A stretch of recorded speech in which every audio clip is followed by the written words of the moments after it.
This is Dave McCain with the Right Tree Genealogy doing another update video. This particular update is based on the previous week's DNA for the J haplogroup.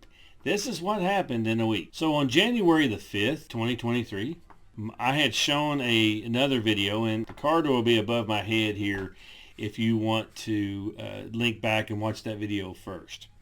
So what we saw back then was that a new tester came into play, and it was listed in the same table with my brother-in-law.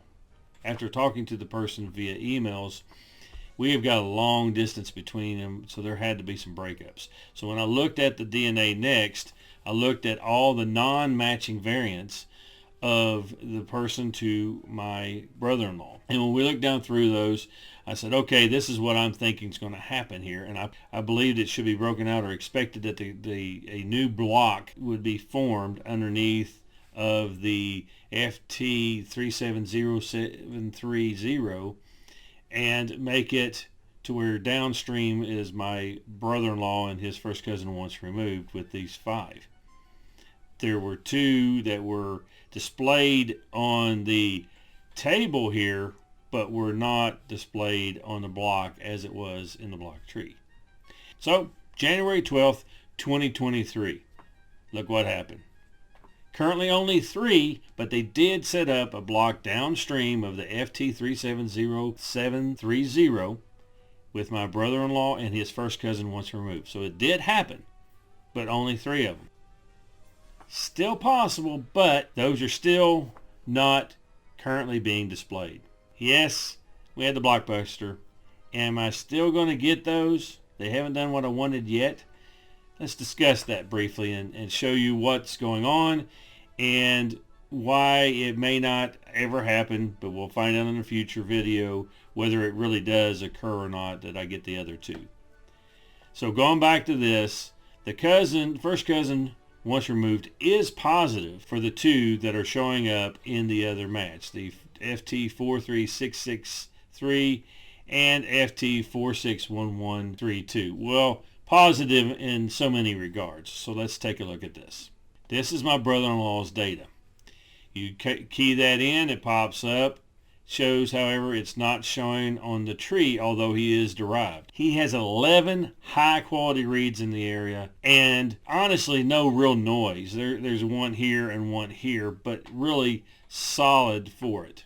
Now, on the other hand, his first cousin once removed's data shows derived as a no-call. He only has 3 high-quality reads. Now, he does, actually, you may not see it on the display, but he does have another derived A here. Automatically, the system will make this a no-call, and the phylogeneticist would have to, therefore, make a decision whether he thinks this is relevant or irrelevant. And as of the moment, they still call this not on the tree because they're not saying they're phylogenetically relevant at this point in time. This is considered to be in the centromere area, or what is considered a non-useful area of the DNA. Now, I've seen them called. Matter of fact, some already on their block are called in this same area. However, this is one of their excuses for not showing this one on the table, and may never show this one. Now let's look at the other one. This is my brother-in-law's data again. He has 29 high-quality reads in the area. He is considered derived for this SNP, but it's still not, again, on the block yet. Well, let's take a look at his cousin to see if that's the same type of situation. Nope. In this particular situation, his cousin has 26 high-quality reads. One of the issues with this particular location is, if you notice, there is, and it may not show up clearly, but there is one reference that shows up in the reads, and several that are low-quality reads. Same thing occurs for his first cousin.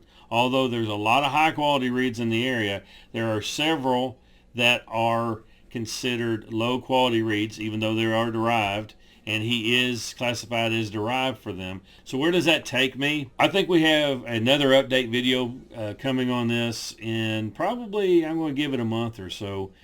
The next step here is I'm going to follow up with the request I put to FTDNA.